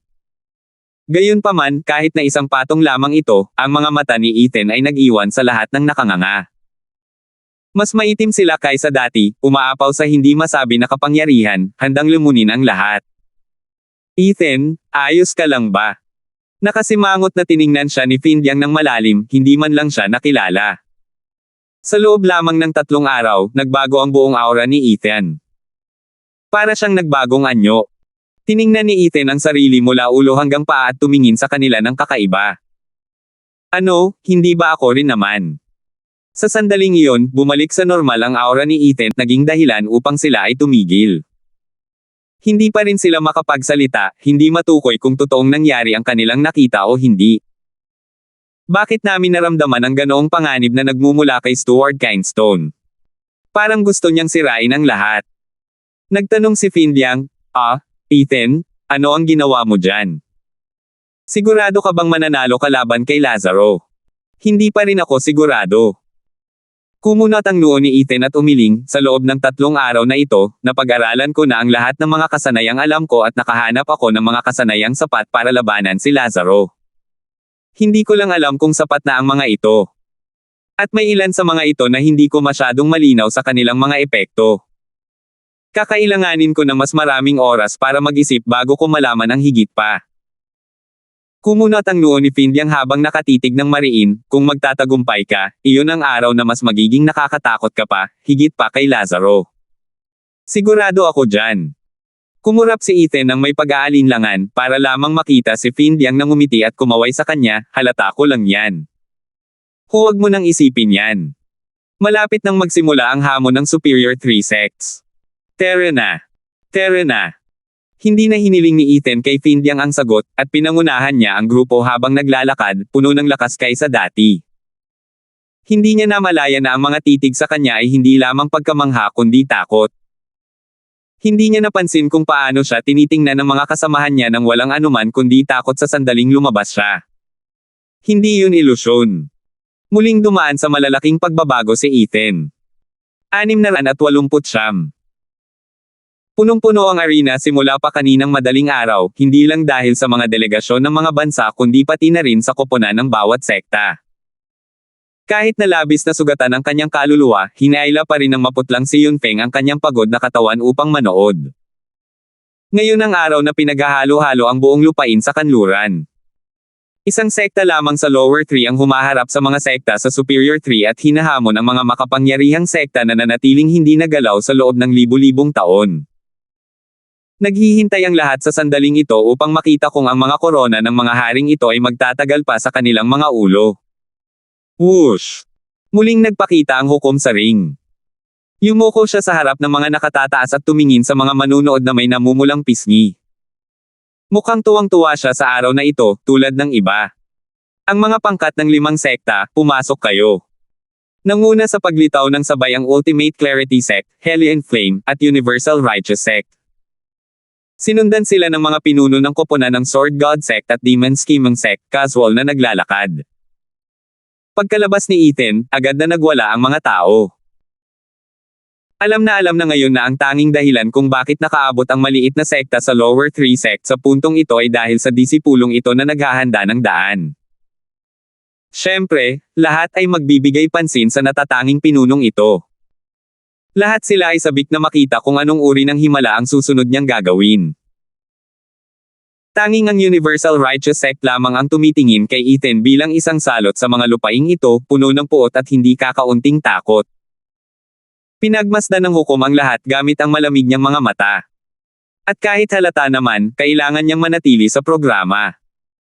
Mga disipulo ng Sword God Sect, gusto ba ninyong hamanin ang Superior 3 Sects? Siyempre naman. Sigaw ni Welton, puno ng sigla. Tumango ang hukom. Ang tapang. Malinaw na mayroon silang mga kaluluwang napinsala ngunit lumalaban pa rin. Sila ay tunay na mga disipulo ng Sword God Sect. Humarap ang hukom kay Ethan at sumigaw, mga disipulo ng Demon Scheming Sect, hinahamon ba ninyo ang Superior 3 Sects? Umalangaw-ngaw ang boses ng hukom sa pandinig ng bawat tao rito. Lahat ng mata ay nakatuon na kay Ethan, sabik sa kanyang tugon. Bamulong si Ethan, saka tumingin kay Lazaro bago sumigaw, syempre naman yan dahil ako ang pinakamalakas dito. Isang ingay ang sumiklab. Ang pangako ni Ethan ay higit pa sa kumpiyansa lamang. Nanginig ang lahat sa kanyang mga sinabi. Alam naming matapang ka talaga, pero marami ka pang kailangang gawin para maging pinakamalakas. Huwag kalimutan na mayroon pa ring pinakamahusay na talento sa mga kanluraning lupain, si Xander. Kahit natanggalin natin siya, naroon pa rin ang umuusbong na si Lazaro. Bagamat hindi pa tunay na nag-aaway ang dalawa, base sa kanilang ipinakita sa ngayon, naniniwala ang lahat na si Lazaro ay hindi mas mababa kaysa kay Ethan. Bakit ka pa nang ahas na magbigay ng ganyang katapangan na pahayag? Nagtinginan ng mga exalted double dragons, na naguguluhan din. Alam ng lahat na si Ethan ay kalmado at hindi hambog, walang kaalam-alam sa kanyang kinatatayuan. Ang sumunod na mga salita ni Lazaro ay nagpaunawa sa lahat kung ano ang nangyayari. Ethan, ako ang pinakamalakas na disipulo sa kanlurang lupain. Ikaw lang ang pangalawang pwesto, at ang aking nakatatandang kapatid ay pangatlo. Nagsalita si Lazaro ng may kapangyarihan at kumpiyansa. Mas lalong natuwa ang mga tao ngayon. Nang makita ang dalawang magkatitigan, nakaramdam sila ng kakaibang pakiramdam. Para silang dalawang tigre na nag-aagawan sa iisang bundok. Nakakamangha talaga ang laban ng dalawang ito. Umiling si Xander, junior brother, huwag mo akong isali sa laban mo. Isa pa, ako na ang pinakamagaling na manlalaro sa kanlurang lupain bago ka, kaya paano mo ako nagawang ilagay sa ikatlong pwesto? Hindi mo dapat sinabi kahit totoo naman. Xander, ang nakababata mong kapatid ba ay isang lihim na nakatatandang kapatid sa loob ng 2 dekada? Hahaha, parang gusto siyang asarin ni Moyan. Pagkatapos ay nalungkot siya. Dati, si Xander lang ang kalaban niya, ang target niya. Kung matatalo niya ito, siya ang magiging pinakamagaling sa kanlurang lupain. Pero gaya ng tadhana, may 2 kakatwang tao rin sa paligid na nagtutulak kay Xander sa ikatlong pwesto. Ano kaya ang magiging epekto nito sa kanya? Parang ang layunin niya noon pa man ay ang lalong lumayo sa kanya. Bamantong hininga si Moyan, nalulumbay din gaya ni Xander. Tanging ang talukap ng mata ni Dezo ang kumaibot, puno ng nag-aalab na puot habang naghaharap ang dalawa. Ang yugto ng hamon ng Superior 3 Sects ay isinagawa ng sunod-sunod. Hindi ka pa nakakapasa sa Universal Righteous Sect, pero ang pinapahalagahan mo lang ay yung punk mula sa Ultimate Clarity Sect. Tinadtad mo ba kami ng atay? Napaka-imposible mo talaga. Maghintay ka lang, Ethan. Sumanghal ng may puot si Dezo habang bumubuntong hininga, ang kanyang mga mata ay lalong nanlamig. Kailangang maglaban ang magkaribal para magtatag ng mananalo. Tumingin si Exalted Helen kay Exalted Morris at tumawa, hahaha, alam naman ni Ethan ang nangyayari. Hindi naman siya pabaya bago niya harapin ang tunay niyang kalaban. Bago manalo o hindi, dapat magtiwala ang lahat. Kung hindi, matatalo ang labanan bago pa man magsimula. Ang deklarasyon ni Ethan ng pinakamalakas ay pumutol sa lahat ng pag-atres. Malapit na nilang maipakita ang kanilang kakayahan.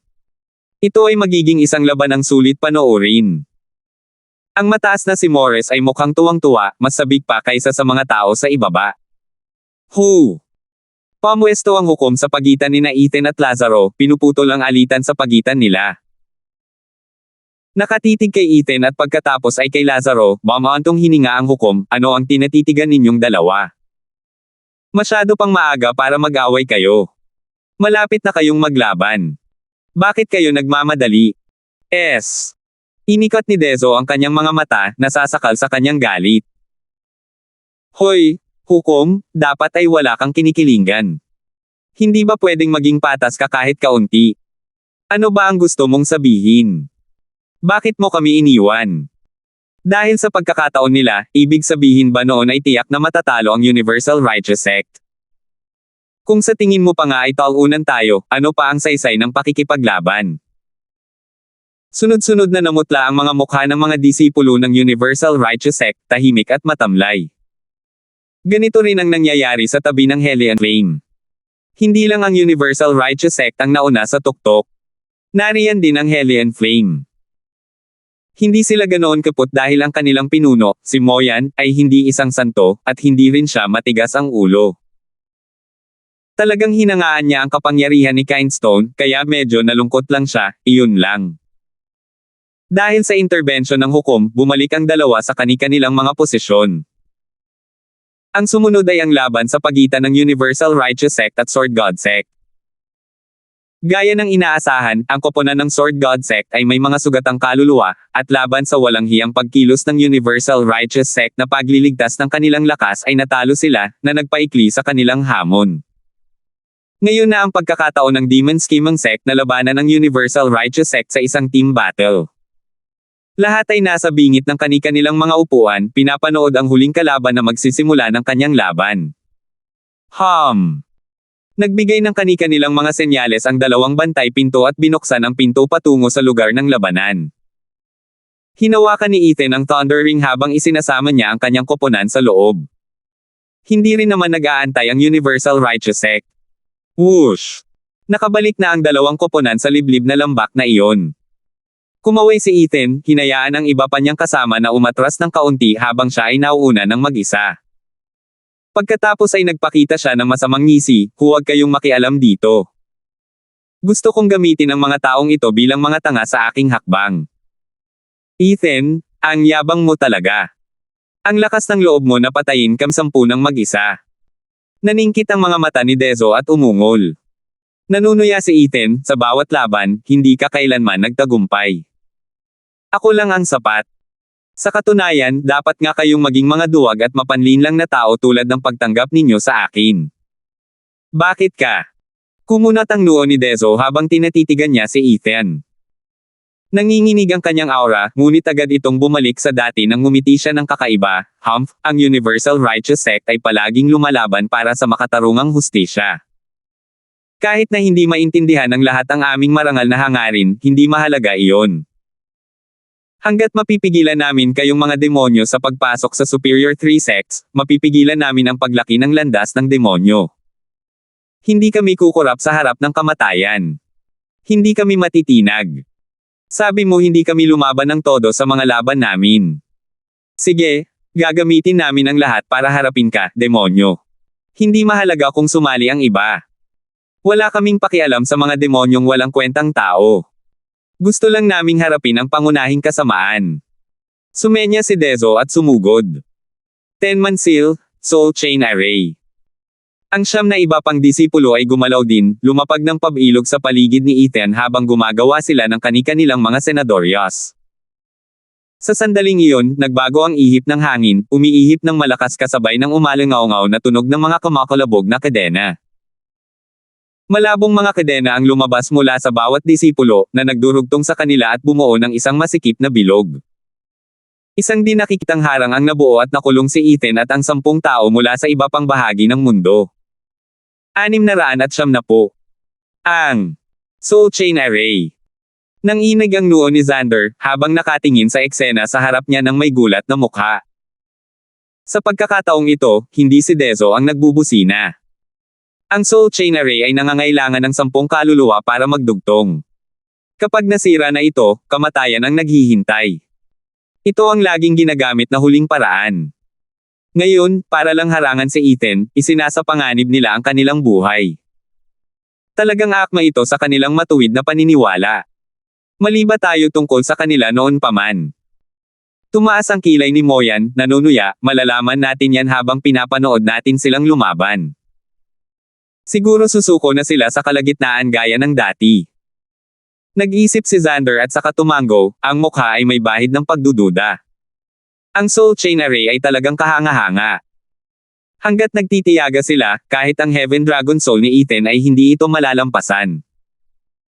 Sa palagay ko ay wala silang planong umatras, hindi ba, nakababatang kapatid? Tanong ni Xander kay Lazaro, na tahimik lang. Tanging ang kanyang mga mata lamang ang nakatitig ng walang kurap sa mga cade ng kamakalabog. Ang isang karaniwang kaluluwa ng dragon sa langit ay mahihirapang makalabas sa isang patibong na binubuo ng 10 eksperto. Bagamat Ethan, isa kang tagapagmana ng sagradong halimaw, ang iyong kaluluwa bilang dragon sa langit ay hindi dapat limitado sa pangunahing kapangyarihan nito. Napakurap si Lazaro, sabik na mapanood kung paano magpapatuloy ang dulang ito. Kampag. Maririnig ang matalas at malinaw na tunog ng mga kedena habang ang 10 tao ay nakatali sa kanila, umuugoy sa isang tiyak na ritmo. Isang beses na umikot si Ethan sa bilog at humajejek. Diretso siyang sumugod kay Dezo, at agad na nakarating. Ang kanyang napakalakas na kamao ay sumabog ng paarap. Whoosh! Sa sandaling ito, isang mahinang kadena ang biglang sumulpot kay Ethan at ikinulong ang kanyang makapangyarihang braso na kilin. Natigilan si Ethan, pakiramdam niya'y naubusan siya ng lakas, at ang kanyang kamao ay hindi na nakagalaw. Nakakunot ang noo ni Ethan at nagtaka kung paano iyon nangyari. Iginalaw niya ng mahigpit ang kanyang kanan, umaasang maaalis ang nakakainis na kadena. Ngunit 10 iba pang kadena ang sumugod sa kanya mula sa lahat ng dako. Dahil nakatali ang kanan ni Ethan sa kanyang kinatatayuan, lahat ng kanyang mga paa at kamay ay nakatedina. Gumalaw ang mga kadena, at siya ay nakabigti sa ere. Kahit anong pilit niyang gawin, hindi niya ito maalis. Kasabay nito ay nakasara rin ang kanyang kapangyarihan, at hindi niya ito magamit. Stuart Kindstone. Si Chanlong at ang iba pa ay sumigaw sa pag-aalala at inatake ang 10 tao. Gayunpaman, hindi sila nakalayo ng 10 kadena ang pumutok mula sa 10 taong humahampas sa kanila palayo. Paf! Paf! Dumura ng dugo ang grupo ng Demon Scheming Sect, na bigla sa lakas na tinamaan sila. Ito ba ang kapangyarihan ng isang Superior 3 Sect? Hindi nila matatalo ang isa sa kanila kahit na sabay-sabay silang umatake. Ngumisi si Dezo sa kanila, ang Demon Scheming Sect ay isa lamang maliit na sekta sa lower 3. Maswerte kayong nakarating sa middle 3 sects, tapos ngayon ay naglalakas loob kayong pag nasaan ang superior 3 sects. Humph! Ilusyon lang yan. Ngayong nagkakaisa na kaming 10, kahit anong gawin ninyo sa amin, haharapin ninyo ang lahat ng aming pinagsamang kapangyarihan. Kaya nga sinabi kong kayong lahat ay mga walang kwentang maliliit na demonyo. Wala kaming pakialam sa inyo. Kung hindi lang dahil sa kakatwang ito na nangangailangan sa amin para gamitin ang array na ito, hindi sana kami nag-abala sa inyo, hahaha. Sabay-sabay na tumawa ang iba pang mga disipulo ng Universal Righteous Sect, puno ng pangungutya. Nagngalit si Chanlong at naikuyom ang kanyang mga kamao sa galit. Alam din nila na habang tumataas ang kanilang hamon, lalo silang nanghihina hanggang sa dumating ang labanang ito ng pangkat, kung saan si Ethan lamang ang kayang lumaban. Bagamat niloko sila ng Mystical Heaven Sect sa singles, sigurado naman sila sa kanilang mga puso. Kahit na walang ginawa ang Mystical Heaven Sect para pigilan sila, halos imposibleng hamanin nila ang iba sa singles gamit ang kanilang lakas. Labis silang nalungkot dahil dito. Kinatawan nila ang kanilang sekta sa Double Dragon Gathering, ngunit sa bawat laban ay nauwi sila sa pagiging walang silbi at kawalan ng kakayahang gumawa ng kahit ano. Umabot na sa puntong napakababa ang kanilang moral. Para silang mga payaso sa bawat laban ng kanilang nilero. At para saan? Naintindihan ito ni Ethan at sinabi niya sa tono ng paninisi. Bakit ka umatake? Akala ko sinabi ko na sa iyo na umatras ka at huwag ka nang mag-alala. Umiling si Chanlong at tumanggo silang lahat. Nakita nila ang seryosong tingin ni Ethan, parang isang bearong sumasaway sa kanila. Hindi ka pa nakakarating sa ganito kalayo. Matagal nang hindi mo na ito entablado. Pero dahil nandito ka na, maupo ka lang at manatili roon, saksihan ang kapangyarihan ng pinakamalakas na disipulo sa mga lupain sa kanluran. Lahat ay maaaring magbago sa paglipas ng panahon. Mga manunood ka na lamang ngayon. Nasa iyo na kung gusto mong kunin ang pwestong ito sa hinaharap. Walang dapat ikalungkot. Natigilan silang lahat at naintindihan ang ibig niyang sabihin. Sila ay mula sa isang sekta na nasa lower 3 level, kaya hindi nila kayang tapatan ang disipulo ng isang sekta na nasa superior 3 level. Totoo iyon. Pero hindi sila mahina dahil sa kulang sila kumpara sa iba. Ito ay dahil ang iba ay may mas maraming resources. Ngayong dinala na sila rito ni Ethan, malapit na rin silang magtamasa ng parehong dami ng mga mapagkukunan. Pagkatapos ay susubukan nila ang kanilang mga sarili kung sila ay mga dragon o mga kulisap. Lahat ay nagbago sa paglipas ng panahon. Balang araw ay malalampasan din nila ang mga taong ito at magiging kabilang sa mga pinakamahusay sa mga lupain sa kanluran. Ang maging malungkot at nalulumbay ngayon ay hindi sulit. Bumalik sa kanilang kumpiyansa ang kanilang mga mata, nagpapasalamat sa paalala ni Ethan. Panatag din ang loob ng mga demonyo. Napakagaling palang leader nitong Ethan na to. Minsan, pabaya siya, walang pakialam sa kahit ano. Pero sa ibang pagkakataon, responsable siya, at nagiging tagapagturo ng mga disipulo ng Demon Scheming Sect. Para sa isang cultivator, ang pinakamahalaga ay ang hindi maging mayabang at labis na kumpiyansa. Sa aspetong ito, walang dod ang si Ethan ang pinakamahusay na pinuno para sa mga henyong ito. Pagbugbugin sila kapag sila ay mayabang at ipakita sa kanila ang ibig sabihin na palaging may mas magaling kaysa sa iyo. Pagkatapos ay palakasin ang loob nila kapag sila ay nalulungkot, pinupuno sila ng kumpiyansa at respeto sa sarili.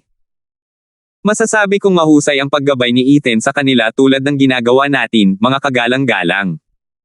Mabuti na lang at hindi siya nagtitipid kapag kailangan. Natatawang sabi ni Findyang, habang nakatingin sa dalawa pa. Tumanggaw sila, habang nakatingin kay Ethan ng may paghanga. Hindi lang sila. Maging ang mga exalted double dragon at ang mga elder ng bawat sekta ay humanga rin. Bukod sa kanyang kahangahangang lakas, batay sa kanyang nangungunang kahusayan, kayang pamunuan ni Ethan. Ngumisi si Dezo sa sinabi niya, ang pagdadala ng grupo ng mga basura sa eksenang ito ay magdudulot lamang ng pagkamatay sa kanila. Hindi lang sila, kundi pati na rin kayo. Ikinulong na ng ating soul chain array ang iyong espiritu. Hindi mo na makontrol ang iyong katawan. Gaano ka man kalakas, hindi mo ito maipapakita, hahaha. Ngayon na ba? Kung gayon, tingnan natin kung ano ang takbo ng kaluluwa ko. Ngumisi si Ethan. Isang nakakapangilabot na dagandong ng Dracono ang dumagundong.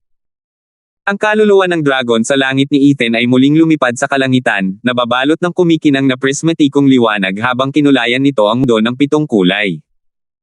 Habang ang nakakandadong Ethan ay patuloy na nanginginig, handang sumabog anumang oras. Hindi man lang nag-alala si Dezo, sa halip ay natuwa, hahaha, Ethan, naloko ka. Hinintay ko ang sandaling ito mula pa sa simula. Ang ating soul chain array na naglalok sa iyong espiritu ay pangalawang epekto lamang. Ang pangunahing layunin nito ay i-lock ang iyong kaluluwa. Ngayon ay madudurog na ang iyong kaluluwa. Nagbago ang mga kamay ng koponan ni Dezo at gumawa ng iba't ibang senyales. Daan-daang kumalabog na kedena ang pumailan lang sa ere habang hinahabol nila ang kaluluwa ng dragon sa langit mula sa lahat ng direksyon. Sa isang iglap, ang malaking dragon ay tuluyang nasilyuhan. Palagi ang nagpupumiglas ang prismatikong dragon, ngunit imposible pa ring kumawala. Umungol ang kaluluwa ng dragon ng langit, ang malalaking mata nito ay nagngangalit. Para bang hindi inaasahan ng kaluluwa ng dragon, ang mga cade ng ito ay hindi mapapatid kahit sa ilalim ng lahat ng kapangyarihan nito. Nako, ang Soul Chain Array ay isang universal righteous sect na mayroong mga kaluluwa ng 10 tao na magkakaugnay. Ginagamit nila ang kaluluwa laban sa kaluluwa. Gaano man kalakas ang kaluluwa ng dragon sa langit, iisa lang ito. Maaaring mas malakas ito, ngunit hindi ito magtatagal laban sa 10 kaluluwang nagkakaisa. Bumantong hininga si Xander, kung ang kaluluwa ng dragon sa langit na ito ay hindi mabilis na makakalabas sa hanay na ito ay mapapagod. Tumango si Lazaro, tungkol iyan sa pangunahing kaluluwa ng dragon sa langit. Pero magbabago ang lahat ng ito kung makakahanap siya ng paraan para pagsamahin ito sa kanyang lakas. Iniisip ko kung nagawa ba niyang baguhin ang kaluluwa ng dragon sa langit, at ano kaya ang mangyayari kung gagawin niya iyon. Ito ang pinaka nakakabahala sa akin. Ano ang masasabi mo? Ang kaluluwa ng dragon sa langit ay maaaring magbago. Napatingin si Xander kay Lazaro bago tumalikod para makita si Ethan. 671. Umungol. Umalangaw-ngaw sa tenga ng lahat ang maladrakong dagandong. Ang malaking katawan na nababalot ng daan-daang kadena ay nagngangalit sa galit kahit na walang silbi ang lahat ng ito. Nagdulot ito ng pag-aalala sa lahat ng nakapanood nito. Sister Clara, ano ngayon? Ano ngayon? Nakaipit ang katawan niya, at ngayon pati na rin ang kaluluwa niya. Mukhang mapapahamak na siya. Mamamatay ba talaga siya sa kamay ng Universal Righteous Sect na iyon? Natarante si Dana, namumula ang kanyang kaibig-ibig na mukha sa pag-aalala. Hindi ganoon ka-vocal ang ibang mga babae, pero nag-aalala pa rin sila. Ngumisi si Carmelo, lahat ng taong nakilala niya sa ngayon ay walang-wala hanggang ngayon. Kaharap niya ang mga eksperto ng isang Superior 3 sect. Hindi man lang sila inatake mula sa likuran ay kumurap. Isa pa, dapat matagal nang patay ang isang demonyong tulad niya. Dana, huwag kang mag-alala. Target niya si Lazaro ng Ultimate Clarity Sect. Bago iyon, hindi siya matatalo. Hindi pinansin ang nakakainis na sigaw ni Carmelo, nagsalita pa rin si Clara ng may katiyakan. Pagkatapos ay lumingon siya upang pagmasdan si Ethan, hindi nababalisa o nasa sabik, kundi lubos na may kumpiyansa. Kumalma ang mga babae sa sinabi niya, naiwan si Carmelo na tanging naiinis at nagngingit-ngit. Bakit sa kanya ka lang nakatingin at hindi sa akin kailanman? Umungol. Kasabay ng isa pang serye ng mga ungol, sa wakas ay napagod ang malaking dragon. Habang humihila ang mga kadena, unti-unting naglalaho ang prismatikong liwanag at mas humigpit ang pagpilipit sa kanyang katawan. Nagliwanag ang mukha ni Dezo habang sumisigaw, hahaha, tapos na ang kaluluwa ng dragon na iyan. Mga kapatid, panahon na para tayo'y sumalakay. Punatin ang dragon na iyan at patayin. Kasabay ng sigaw ng kasabikan, nagpalit ng senadorias ang iba, at nagsimulang gumalaw ang mga kadena, hinihila kung saan-saan at dinudurog ng husto ang dragon. Hindi nagtagal ay bumagsak ang isang malinis na kaliskis ng dragon. Habang ito ay bumabagsak, ito ay naglalaho, ang enerhiyang dala nito ay naglalaho ng walang bakas. Ang malaking dragon ay umungal sa sakit sa kalangitan. Naramdaman din ito ni Ethan, nanginginig ang kanyang noo, ang tanging galaw na kaya niya. Mas lalong nakatitiyak si Dezo na magtatagumpay siya. Tumawa siya. Walang alas ang punk. Dugmugan ninyo siya, mga bata, durugan ninyo ang dragon na ito, at ang buong kanlurang lupain ay uugong sa pangalan natin. Malapit na nilang patayin ang kaluluwa ng isang dragon sa langit, kung tutuusin. Kaya naman, nagsimula silang lahat na gumawa ng mabilis na mga senadorias, at ang mga kadena ay nagsimulang gumiling ng mas malakas. Parami ng parami ang mga kaliskis na natanggal, at si Ethan ay patuloy na nakasimangot. Hahaha, senior brother, halatang hindi niya kaya. Mukhang walang panganib ang pag-set up ng Soul Chain Array. Hindi magandang tingnan ang Heaven Dragon Soul. Itinuro ng isang disipulo si Ethan at kinutya ito. Tumango si Dezo, paminsan-minsang binubusi na, sinabi ko na sa iyo. Ako, si Dezo? Ang magtatagumpay, hahaha. Tama, tama. Ang pangalan ng nakatatandang kapatid ay talagang kahanga-hanga, nakakapang-akit na tagumpay, hahaha, isa pang disipulo ang nagmumukhang isang toady. Star Reader, isa itong paglalaro sa kanyang pangalan, na nagsasabing kaya niyang hawakan ang kahit ano at siya ang may control. Hanggang ngayon, sinusubukan ng Universal Righteous Sect si Ethan para makita ang kanyang tugon. Dahil ang hanay na ito ay gumana laban sa kanya, ginawa nila ang lahat ng kanilang makakaya, nagpadala ng libu-libong kadena sa pagkakataong ito para punitin ang dragon. Natatakot silang baka magkulang ang kanilang hanay, kaya't dahan-dahan lang ang kanilang pag-atake. Ngunit ngayon, dahil alam nilang wala ng pag-asa si Ethan laban dito, wala na silang pag-aalinlangan na mas mabilis na mapatay ang malaking dragon. Bukod pa rito, mas mabilis nila itong mapatay, mas mabilis din silang makakapagsaya sa papuri at hiyawan ng kanilang mga tagahanga. Ang Universal Righteous Sect ay hindi isang mapanlinlang na duwag, kundi isang tahimik na nagtitiis. Kita mo, hindi lang natin pinipigilan ang isang demonyong sekta na maging isang Superior 3 sect, kundi pinapatay din natin ang isang kaluluwa ng dragon sa langit. Isa itong kamangha-manghang gawa. Ginawa ng koponan ng Universal Righteous Sect ang lahat ng paraan, kaya bumilis ang bilis ng pagkawasak ng malaking dragon.